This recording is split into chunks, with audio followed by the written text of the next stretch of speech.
აფხაზეთის ავტონომიური რესპუბლიკის განათლებისა და კულტურის სამინისტროში აფხაზეთიდან დევნილი ხელოვანები დააჯილდოვეს. შეხვედრას აფხაზეთის ავტონომიური რესპუბლიკის მთავრობის თავმჯდომარე დაესწრო და ქართულ-აფხაზური კულტურის განვითარებაში შეტანილი განსაკუთრებული წვლილისთვის დევნილ ხელოვანებს მადლობა გადაუხადა და ნაყოფიერი შემოქმედებითი მოღვაწეობისთვის სიმბოლური საჩუქრები გადასცა.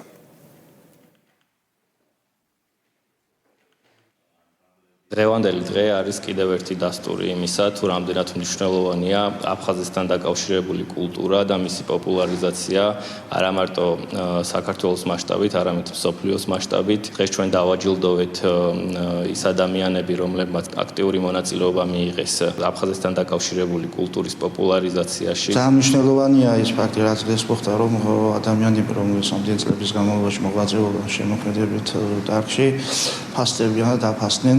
ვისურვებდი, რომ აი ეს ტრადიცია რაც წამოიწყეს, რაც დაიწყეს, რაც გაგრძელდეს და ყველა ის ადამიანები, ვისაც გვაძლევს მიუძღვის ამ მმართველობით, ყველა დაფასდეს.